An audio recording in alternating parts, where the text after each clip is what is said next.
From the very inception of Call of Duty Black Ops Zombies, Treyarch has always placed an emphasis on horror. Whether or not the horror comes from the maps, mechanics, or plainly just the zombies themselves, the terror of COD Zombies is what keeps fans coming back year after year. However, with every new Zombies game, the fear that comes with it changes drastically. From World at War to Black Ops 6, there has been major adjustments to how scary COD Zombies feels.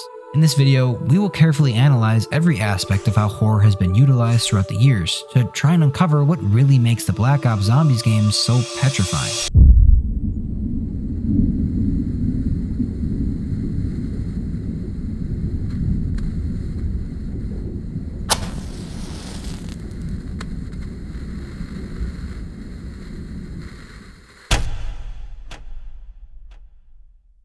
Now, in order to establish an accurate depiction of the extensive horror found in the Zombies games, we have to first decide on how we'll go about this analysis. Firstly, I'd like to dive into the game itself, its mechanics, and how bare bones it feels to play.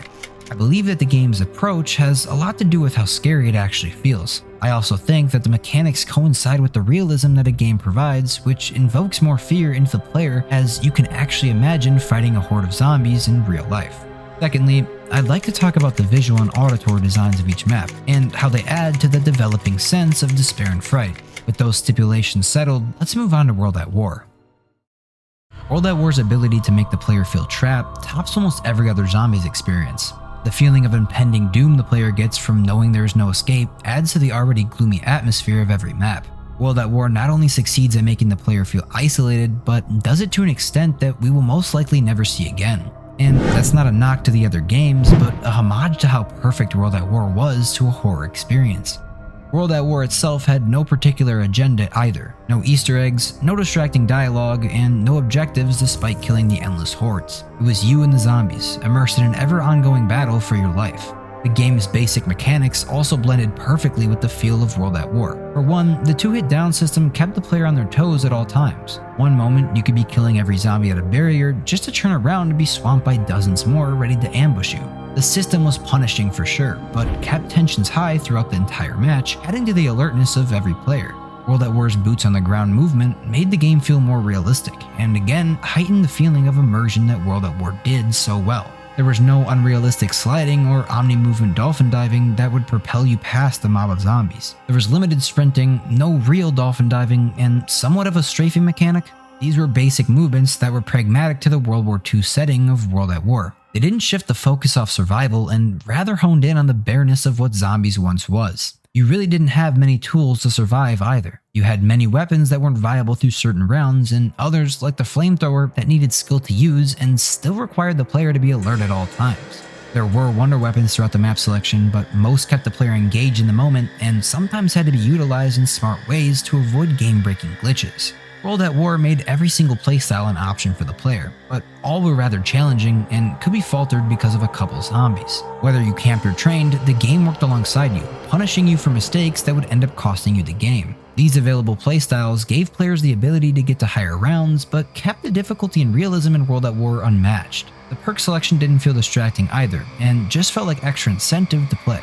In these older games, the main focus on COD Zombies was making the player feel as afraid as they could. This translated into World at War's map choices perfectly, as both the visual and auditory aesthetics of each map increased the feel of the game. Noct was as bare bones as it gets, while maintaining the trap feeling that made World at War so much better than all the other experiences. The grayness didn't feel lackluster or uninteresting as Moon on Black Ops 1 did, and rather enhanced the grittiness of the game. The faint glow of the moon reminds the player of the inevitability of their death, as the sun will never rise. And the sound design of Noct was as realistic as it gets. The guns were loud, but the zombies louder. The faint echo of the bunker consumed the player, and every movement was coarse against the concrete. For Verrucht, there's a reason why many suggest it as the scariest map of all time. The screams of the tortured patients of the past blended with the bellows of the wind throughout the asylum. Hospital beds lining the floors as blood turned to stain. The burning forest of dead trees multiplied the feeling of isolation against the backdrop, and the craziness of the zombies compared to the other maps gave Verrucht a very distinct foreboding. When the electric trap was switched on, you could almost feel the immense power of the voltage, and the agony of the zombies' pain to it. The limbs would fly off when you unloaded your bullets, and blood would fly into the air. Not to mention that in co-op, you'd spawn in different starting rooms, enhancing the suspense as one wrong move could jeopardize your entire team. But in my opinion, one of the most underrated horror experiences in all of COD Zombies, Shinonuma ostracized the player from the rest of society as they were truly just in the middle of nowhere. The jungle, with frogs still croaking and the moans of dead corpses, gave a unique sense that wasn't really maintained in the later games. The colors were also perfect for the style of Shinonuma. No over-the-top vibrance, just the shades of greens and yellows that one would expect from being in a jungle. By saying that, however, the greens weren't dull, and when by the flogger trap, almost reflected the light as if a morning dew had fallen over them. The special zombies, the dogs, were first introduced into the map and were quite resilient to most guns. They didn't die in a few shots like Black Ops 3, and the darkness which consumed them was only illuminated by the faint glow of their red eyes. Many players who were both new to COD Zombies and young in general had terrifying encounters with the dogs, heightening the downright fearfulness of Shinonuma. And just to sum up World at War's interiors, the sound literally bounced back and would fade when you turned away or reverberate when you stood still. To this day, I've never experienced a Call of Duty game that had the directional and realistic audio like World at War had. This carried to Reese as well, as the once occupied facility turned into a lonesome, ominous complex with the undead roaming the rooms. The teleporters linking to the mainframe above the player added to the mystery of connecting them, and the crunch of the ground beneath the player's feet further enhanced the enthrallment the player had to explore. The dark blues and the glow of the teleporters saturated the Reese, and made it stand out in comparison with the other World at War maps. And although each map had their own distinct vibe to them, they all conveyed the theme of horror perfectly, and made World at War as a whole one of the scariest gaming experiences there is.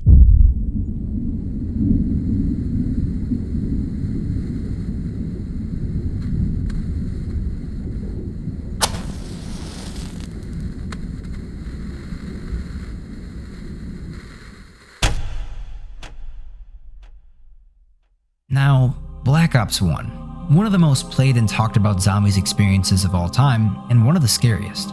Black Ops 1 felt like an almost direct continuation of World at War's vision. The two-hit down system was kept, along with the basic movement, although there was now dolphin diving. Still, even with dolphin diving, Black Ops 1 felt like a realistic experience that limited the player like how they would expect in a zombie apocalypse. Having only 2 downs still made the player vigilant to anything that could happen, and kept the bar at the same height as World at War into the first map.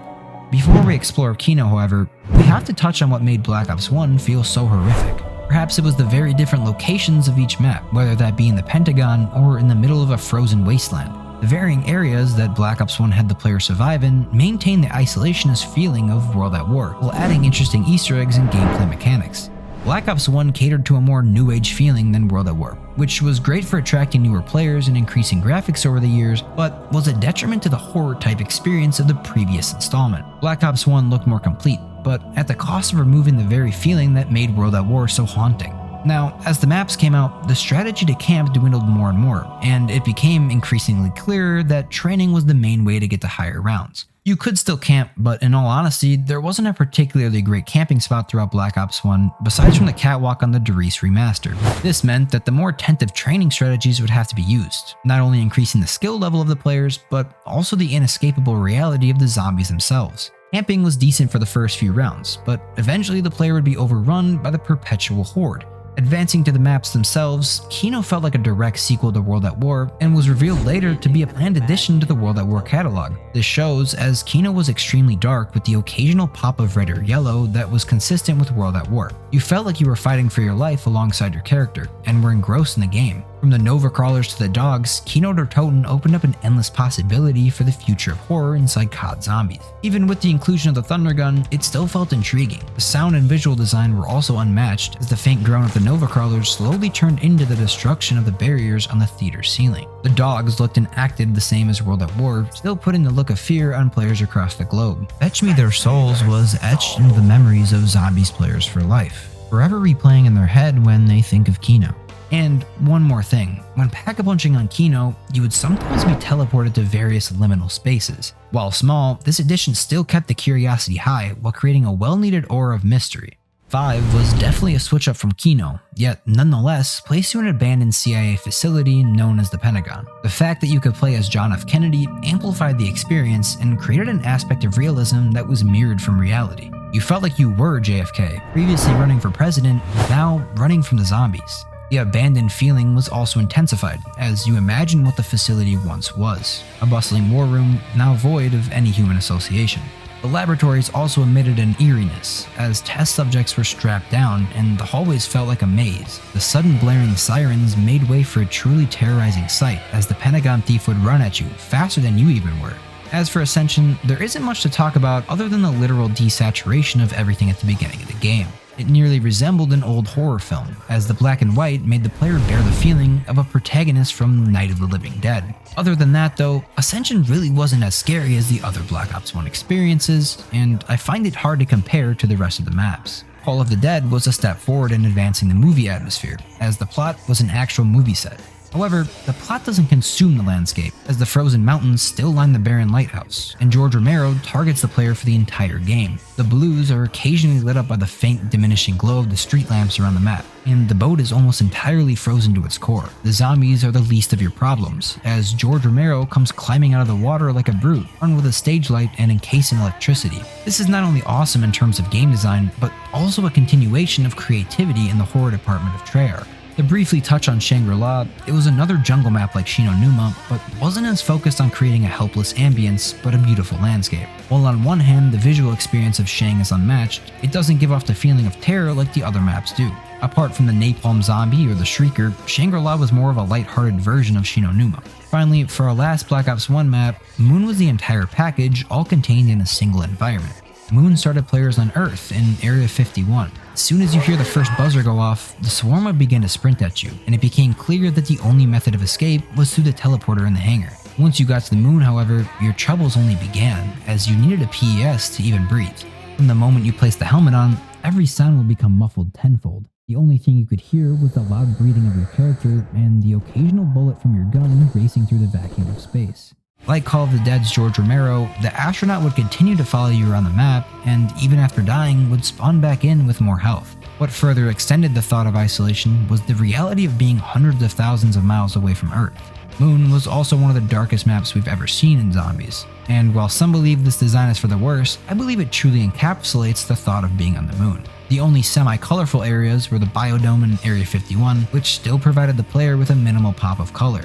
Before wrapping up the Black Ops 1 section, there was another DLC which I haven't touched on yet. The Resurrection DLC brought back the 4 Zombies maps from World at War, but with a touch of Black Ops 1 attributed to them. Apart from mostly eliminating the gritty design, these maps stayed true to their prior versions, and weren't as watered down as the Zombies Chronicles maps in Black Ops 3. Before we talk about Zombies Chronicles, we have to first discuss Black Ops 2.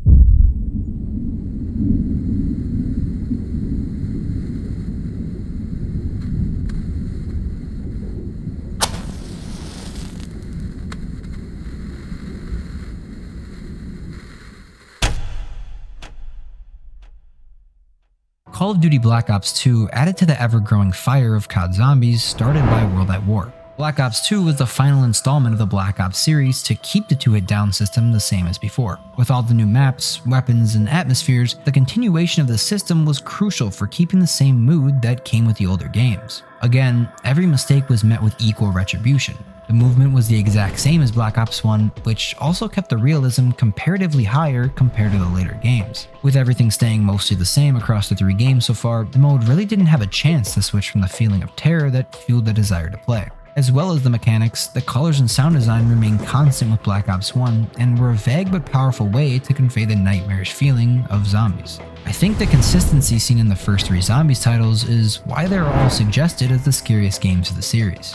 Now, for Transit, the post-apocalyptic climate of Earth was almost unrecognizable from real life, but still served as a way for players to really imagine an in-depth viewpoint of an Armageddon versus the undead.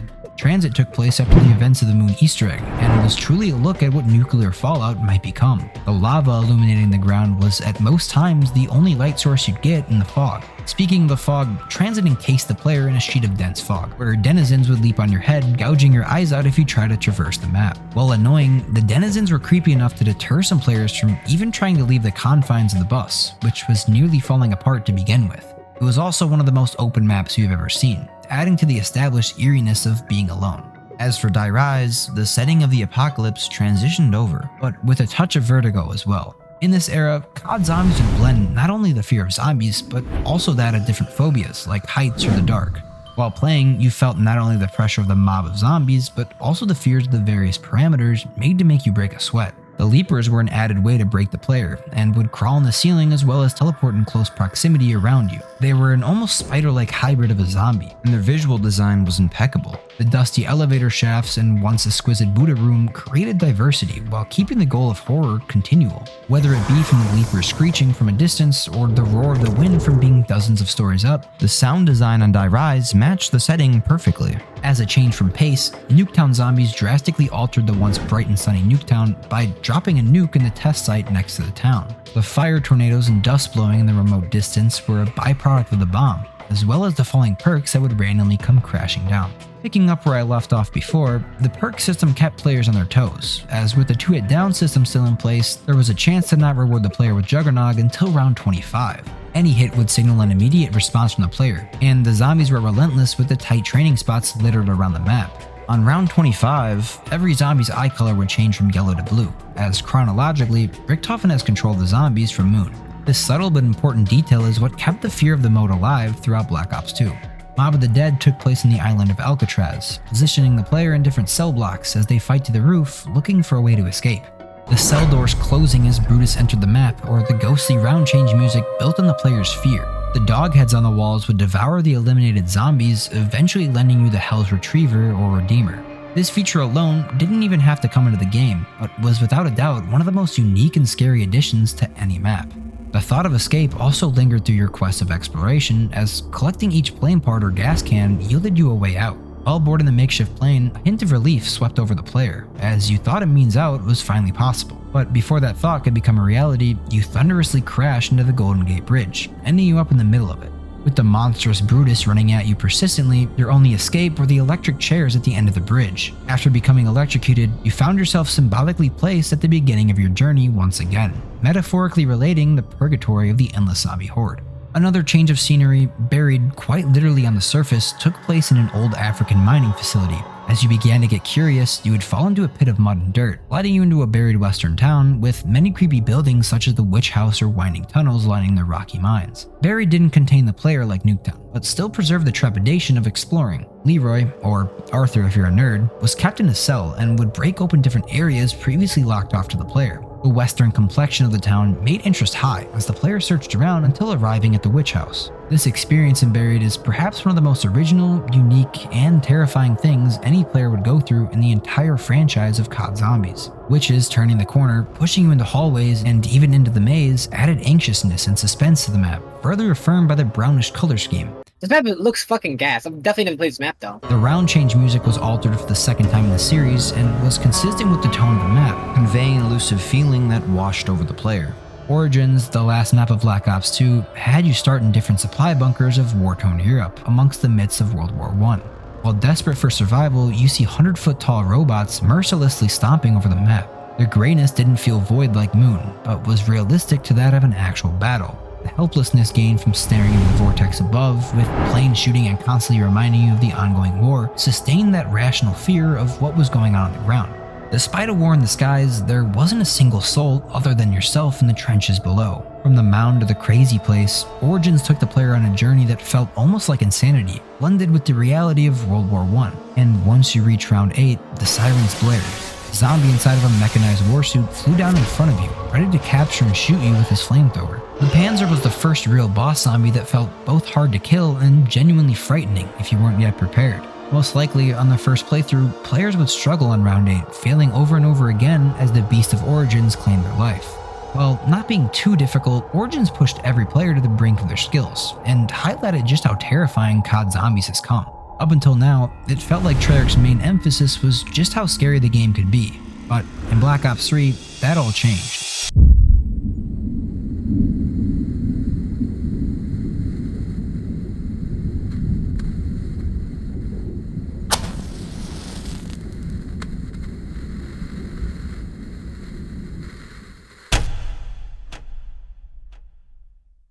Regarded by many as the greatest zombies title of all time, Call of Duty Black Ops 3 delivered on all aspects of greatness. From the exhilarating Easter eggs to the powerful wonder weapons, Black Ops 3 truly gave the player base everything they wanted. Everything except horror.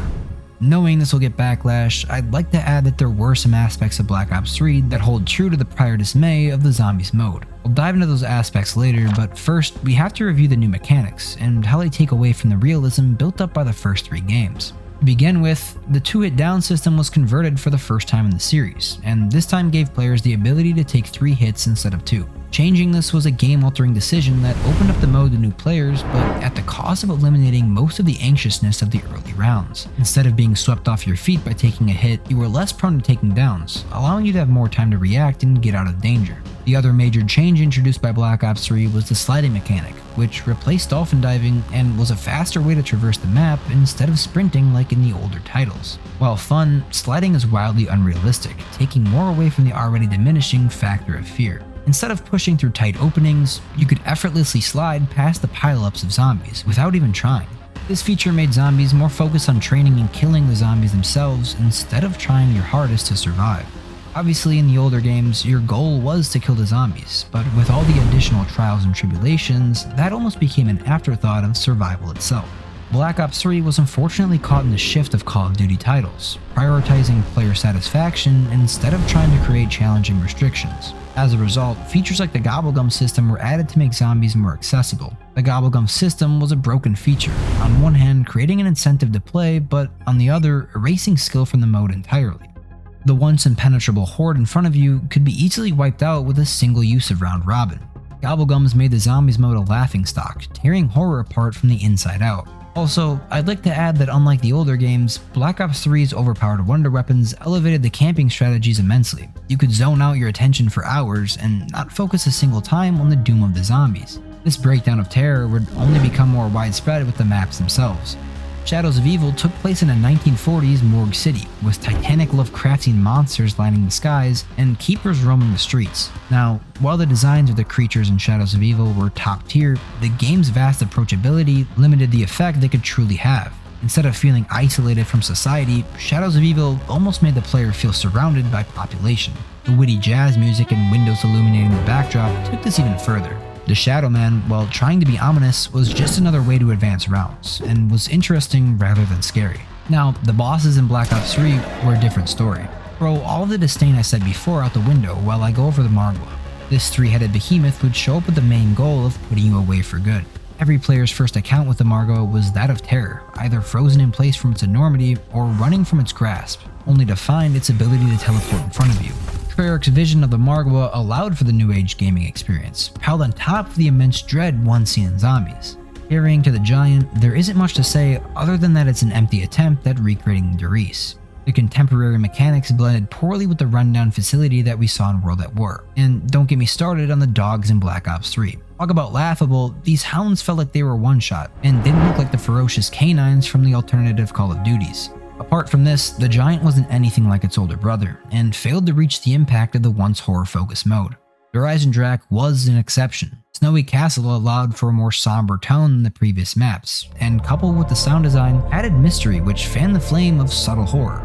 It wasn't directly scary like how Verrückt was, but still surpassed the bar on frightening the player. The Undercroft was especially eerie, as Tales of the Wolf King illuminated not only the storyline, but also the player's ambition to explore. One thing I will say is that the new Panzer wasn't all too scary with the new weaponry and movement of Black Ops 3, and could easily be outran and taken down.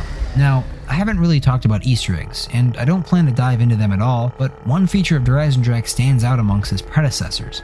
At the very beginning of the Easter egg, you travel back in time to the old teleporter room where Dr. Groff can be seen walking around. This, like Kino's liminal spaces, allowed for more unsettling gameplay. You could see Groff, but he couldn't see you. The subtlety and underlying scariness of Horizon Drac is why I believe it to be one of the more underrated horror installments of the series. Horizon Drac, however, isn't the only map that excels in these areas. Zatsubonoshima also opens up a world of horror and blends various elements together to make a ghastly experience for the player. Talk about somber, the entirety of ZNS was built around the quietest character, Takio. This enabled the more brash features like the spiders or thrashers to become the more terrorizing thing to deal with.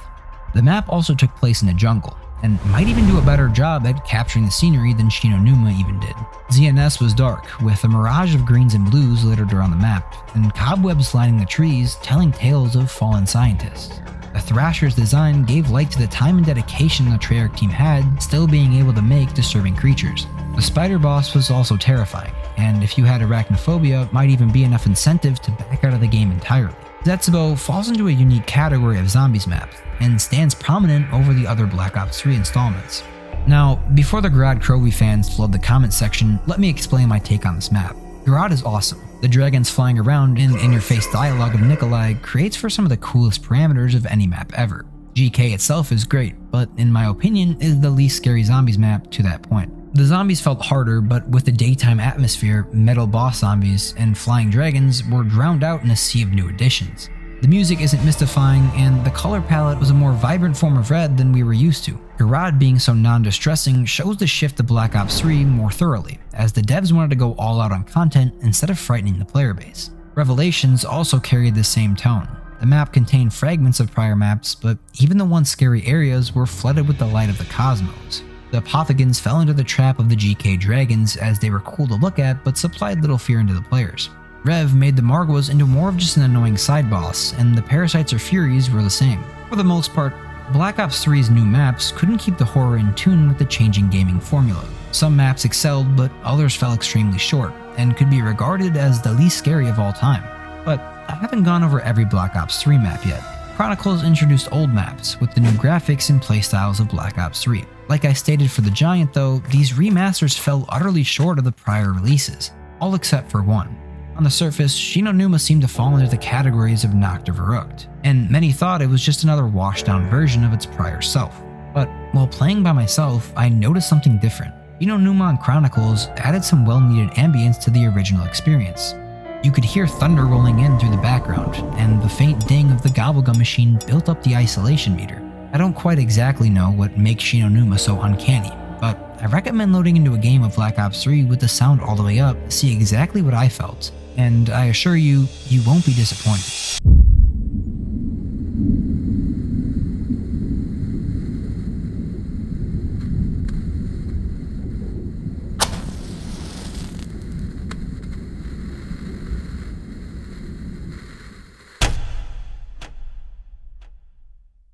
Black Ops 4 arrived at a time in the COD community where the expectation for greatness was high. Saying this, Black Ops 4 had a lot of weight on its shoulders before the game even hit the shelves. That's why, when Black Ops 4 finally arrived, the expectation for a great game turned into hate for a good game. Why am I saying this? To this day, people still overlook Black Ops 4 as a whole, and tend to hold a flame to the smaller imperfections that made the game flop on release. But relating to how Black Ops 4 did in terms of horror, it definitely excelled Black Ops 3. How Black Ops 4 played had a lot in common with Black Ops 3, in that sliding replaced the more classic dolphin diving. However, Black Ops 4 took the unrealistic mechanic and slightly tweaked it to play more like how you would expect. Every time you'd slide, you'd be slightly more fatigued and would eventually be slowed down enough to not slide at all. This eliminated the absurd infinite sliding technique and made sliding itself propel you shorter. All of these alterations to Black Ops 3's movement made Black Ops 4 feel more classical. However, Black Ops 4 fell into the trap of Black Ops 3, in that as the wonder weapon selection got better, the diversity of playstyles got worse. Camping overtook training, and allowed players to turn off their brain once more. Again, I think this contributes to the community's overlook of Black Ops 4's scariness. Black Ops 4 also had different difficulties for the first time in the series. The normal difficulty granted the player with 200 starting health, which attributes to a 4-hit down. While yes, in the later rounds this would mean less hits overall, because there was no jug, the earlier rounds were too easy, and took focus away from the horror of the zombies mode. There was no real punishment for mistakes, and having 2 auto self-revives also made the mode a joke. Elixirs also replaced the gobblegum system, and allowed players to use 4 different elixirs at any time throughout the match. While on one hand, Black Ops 4 improved the overall terror, it also made it worse. But looking at the maps, for the most part, Black Ops 4 actually provided some horror. Because of the setting being based off of history, Voyage of Despair was unsettling the most. The enormous Titanic, lost to time, was now a zombie-infested hellhole, constricting the player and making the ship seem small. The design was perfect for what the developers were trying to portray, and the faint grittiness matched quite well with the dominant reds and oranges lining the ship. Above ground, you could tell that the ship was stranded in the ocean, much like the real Titanic. As the waves moved past you, the thought for survival lingered. The Stoker and Blightfather were also truly terrifying, and Treyarch wasted no time designing horrid creatures. Inside the ship's boiler room or cargo hold, you felt truly restricted, as there was no way out except back up. The claustrophobia caused by the map continued to even the largest of rooms like the dining hall. With how insane the zombies felt, navigating through the debris seemed dangerous. While Treyarch failed to make Voyage stand out with the community, they did surpass the bar on the eeriness of the Fatal Vessel. As for 9, the Roman gladiator theme loomed throughout the map, and again possessed a form of formidable, twisted history.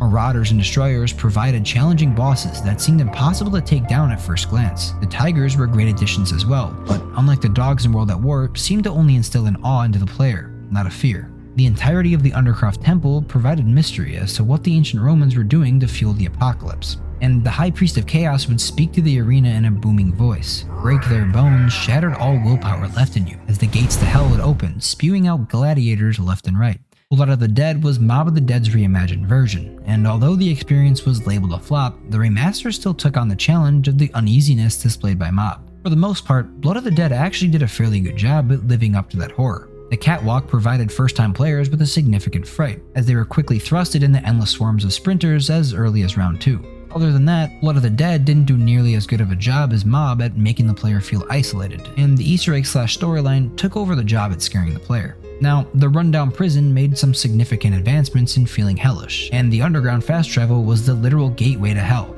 Brutus returned as unforgiving as ever, and so did the dogs, albeit mainly the same from Black Ops 3. Blood wasn't as mystifying as Mob was, but it still put up a good contention for being a scary experience. Classified, on the other hand, ripped all the soul out of 5 and made it into a void of what it once was. The engagement the player would get from 5 was null in Classified, as the Pentagon was much more forgiving to the player, and Area 51 was a perfect training spot. Classified made the dull colors of 5 pop more, which eliminated the 1960s antique vibe. The more annoying Nova crawlers of Black Ops 4 got rid of the true terror of those from 5 and was an overall landslide from Black Ops 1. Not to mention, the Pentagon Thief was missing, putting a gaping hole into the surprise attack from 5. Dead of the Night revived that mystery that Classified overlooked, and Alistar's mansion made for an almost Great Gatsby-esque feel. Not to mention, the werewolf was petrifying, leaping from tree to tree before slamming down ready to attack. The Nosferatus were also unsettling, and would jump out at you if you weren't careful. Inside the mansion, it felt as if you were in a horror game, even with all the bright lights and illuminated fireplaces. But in the forest, you felt trapped, with no way out. These different areas helped elevate Dead of the Night to a truly terrifying map, and reopen the apprehension that came with the older games.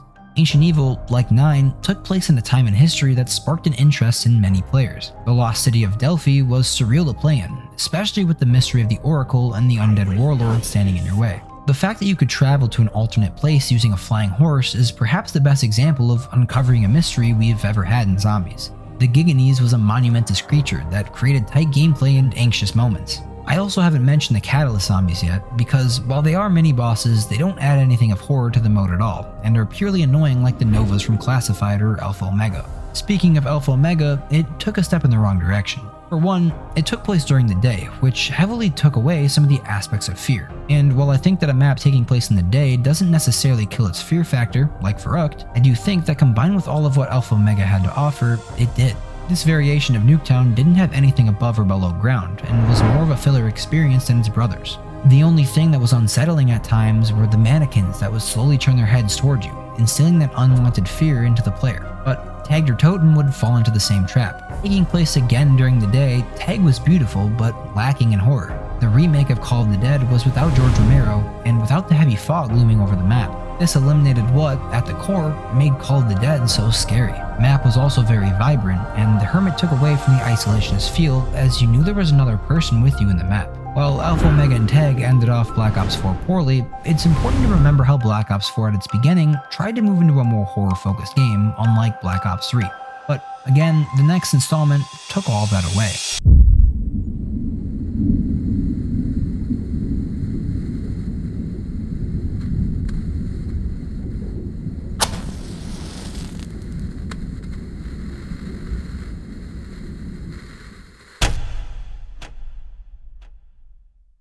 Cold War marked a true turning point in Call of Duty, where the focus wasn't just aimed at inclusion and availability, but was entirely built around it. The 5-hit down system, not even including armor, was absent of suspense, as you were practically invincible at the early rounds. The Rampage Inducer felt like a forced way to make the zombies harder, and did little to satisfy the hunger for horror that the hardcore fans desperately deserved. You could also spawn in with any weapon of your choice at round 1, getting rid of the taxing early game which previously restricted the player.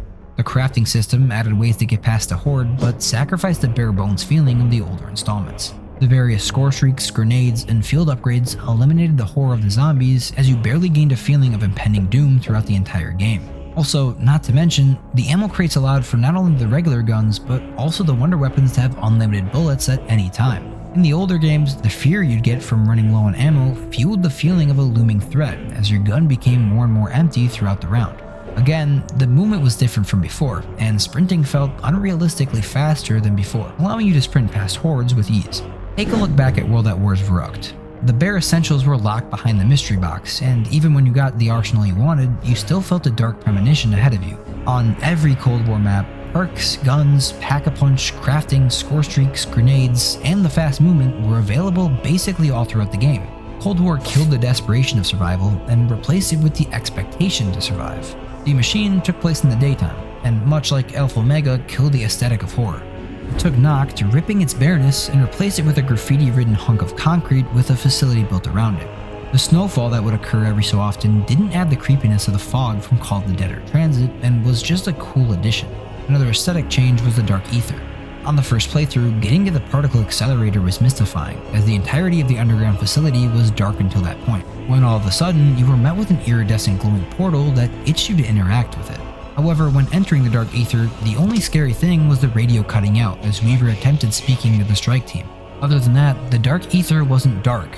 It was interesting, yes, but it wasn't even a bit scary, and I feel that the Dark Ether actually has more life than the regular D machine. The Megaton felt tanky, but wasn't designed for the fear factor like the other games in the video. The dogs were also replaced with Plague Hounds and were easier to kill than ever.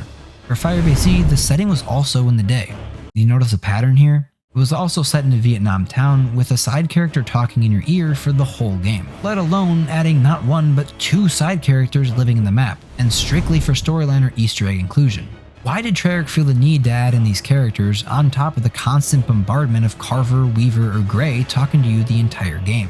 It gave no suspense at all, as you knew what to expect at every turn. The only semi-scary thing in the map was the Wonder Weapon quests, where you'd get jump scared, if I can even call it that, by the zombie you're trying to take the eye from. But it's constant from game to game, and doesn't even scare you like the original experiences did with the zombies alone. The dogs came back, needless to say, with no scare factor, and Orda didn't provide a scare as the countdown took away all suspense. Mauer der Toten took place in rundown Berlin, and I thought the round change jingle was actually pretty ominous for what the map truly was. At its core, Mauer was just a facility built into the city around it, and even while taking place at night, didn't provide that dreadful feeling of the other games. The Panzer was a laughable inclusion, and probably just introduced to purely build off the nostalgia of Origins. There were no sirens when it came in, and the only thing signifying its spawn was the weird robotic noise in the distance. The Tormentors added little besides annoyance, and Valentino wasn't as menacing as the High Priest of Chaos. Our was simply just a cool map, with an attempt at bringing back old features, which was a pathetic grab at nostalgia, not fear. The final map, Forsaken, started you off with a continuous stream of zombies that would propel you through the rounds. This was a well-needed switch up from the monotonousness of the other Cold War maps, and surprised the player from the get-go. However, with that being said, other than surprise, this edition wasn't scary. You could easily escape through the portal, and if you needed ammo, you could simply purchase it from the ammo boxes littered around. And once you teleported, you felt void of fear. Pack and Kravchenko stood atop the watchtower, again adding needless side characters right into your path of gameplay. The Abomination wasn't as scary as the three-headed Margwa from Shadows of Evil, but nonetheless instilled a fair amount of fear into first-time players. Again, however, the entirety of Forsaken felt vacant of anything we've seen in World at War to Black Ops 1. Nothing stood out as a particularly frightening experience, and it just felt like Call of Duty was trying to appeal to the Warzone players by bringing mass features from Warzone or multiplayer, killing the torment that plagued the player base from the start. Every map on Black Ops Cold War felt cartoonish, as if they were simply gunning for user-friendliness over discomfort. It doesn't feel like zombies, but rather just another mindless shooter.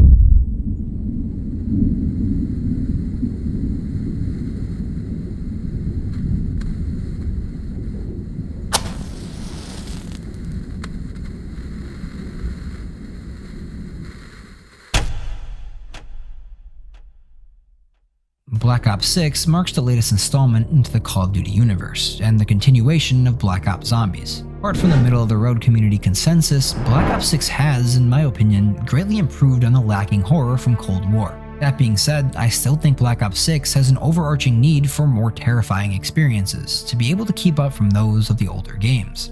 While I do think that Black Ops 6 is a step in the right direction, I think we need to take a great leap into that direction in order to reinstate that horror we once lost. Black Ops 6 implements a lot of the same features from Cold War, but also ups the zombies' aggression toward the player. The armor system was back, still bearing that early game fear of going down. Crafting also returned, along with field upgrades and the starting weaponry from Cold War. Again, this made the zombies themselves a mockery, and rescinded any prior creepiness that lurked throughout the early games. On top of all that, gobblegums were brought back, and much like elixirs, could be used at any time throughout the game. These could progress you from difficult rounds and rid the fear of the zombies from the mode entirely. This made the actual maps practically the only source of horror the game had left, and while they weren't the scariest we've seen, some of them were actually quite good at filling that criteria. From the very first playthrough, Terminus did as good of a job at an abandoned island as EVERY did, and that's saying something. Terminus's many tight caves, hallways, and smaller buildings added a fear of claustrophobia to the likes of Voyage of Despair. The many islands added a meter of mystery that pushed the player to want to explore, and even the abandoned ship lured curiosity. The color scheme took a step back from Cold War's cartoonishly polished graphics and fit the map to a T as well. Honestly, Terminus did a great job at creating an eerie threat that we haven't seen even as far back as Black Ops 2. In addition, the amalgam was terrifying, screeching at you while going berserk, and with its many limbs jutting out of its sides and its grapple moves, it provided for some scary encounters much like the Panzer from Black Ops 2. Liberty Falls is where horror continued to fall. That was a bad joke, sorry. Liberty Falls took place in the daytime and was just like Town from Black Ops 2, but without everything that made it scary. No fog, no lava, not a single thing that stood out as being overly terrifying. The boss zombies were spammed and weren't utilized to scare the player, but rather to strictly kill them with their overwhelming numbers. The Abomination, while looking more realistic than Cold War's, was lacking in how it actually played and wasn't scary at all to deal with. Manglers made Black Ops 6 into a plague and were even less frightening than the ones from Grad Crovy. Apart from this, Liberty Falls didn't add anything of interest to the horror experience, and rather made it worse. Citadel des Morts also took place during the day, and with a track record of previously daytime set maps, you'd think it was just another flop in the horror category, but you'd be wrong. While the above ground wasn't necessarily scary at all, the rundown castle that was barred off from humanity crafted Citadel as a place in history, frozen in time. From the old brick walls to the debris littering the grounds, Citadel made another castle a wonder for exploration. You felt invested in exploring, but also needed to be cautious throughout the map, waiting for something to jump out at you. When going to Pack-a-Punch, the Doppelgas would break out of its chains and come sprinting at you full speed. Your heart would jump, and if you weren't prepared, which you likely weren't in your first playthrough, the Doppelgas could throw you for a loop, at worst, ending your game. The sword side quests were full of lore, and in all, Citadel did an amazing job at creating mystery, and possibly even one of the best examples of it. I'll state this now, and most similarly to the take in my Fall from Skill video, which will be in the description, I believe that Black Ops 6 has a very distinct disparity of its maps. One map will be an interesting, skillful, and terrifying experience, while the other will be none of the above. Tomb offset Citadel, and much like Liberty Falls, failed to impress the community's desire for horror. Set during the day, you didn't really notice it, because you'd either be underground or in the dark aether for most of the game. Even with being in these areas, they were more of an impressive test of the new graphics than gritty or mystifying like Citadel or Terminus. And the dark aether was more beautiful than Cold War's, which wasn't scary in the first place. The Archibald's overpowering dialogue destroyed the suspense, and the mimics and vermin weren't as frightening as they were designed to be. The one redeeming feature of the tomb was the Golden Armor quest, which would place the player at 1 HP, with the only protection being armor against a swarm of overpowered boss zombies. On one hand, it's difficult, on the other, it's suspenseful, and is a sure way to make you clench as you narrowly maneuver around the bosses. It's punishing, while a dense red fog rolled in, limiting your vision and allowing the bosses to jump out from around a corner. Despite this, the entirety of the tomb cannot be saved by a single side Easter egg, and still falls utterly short of the bar set in World at War. The last map, and the latest at the time of this video, Shattered Veil, is split amongst the more jaw-dropping visuals and the grittiness that makes the game a horror-focused mode. Shattered Veil provides the player with another mystifying experience, and is quite large compared to its peers. The many abandoned smaller buildings leading up to the main mansion alludes to what evil is kept in the basement, and when you get there, you find a 1,000-ton metal ball of artificial intelligence waiting to screw you over. And I know I said I wouldn't talk about Easter eggs much, but I think the slow process of Sam turning on you illuminates on how everything is against you at all times. The liminal spaces gave a subtle fear that wasn't as strong as those from 5, but were still powerful enough to make a shiver go down your spine. The crazed doppelgas trapped in containment made the player think twice before opening it, and even the Disciple was reworked from Cold War with a new model and would turn every zombie into an amalgam eventually, adding a racing clock to take it down quickly. Shattered Veil isn't as mysterious as Citadel, or even as lonesome as Terminus, but it could still be classified as a horrifying experience when magnifying its upsides. Now, before ending this off, Black Ops 6 is one thing that I believe to be a truly terrifying experience, and I wish it would have been done a long time ago. That being the game over scenes that would play with how exactly you died. Whether your face would become food for the vermin, or your entire body was crushed between the jaws of the Z-Rex, Black Ops 6's death animations were impeccable, and fueled the flame for how much it's improved since Cold War.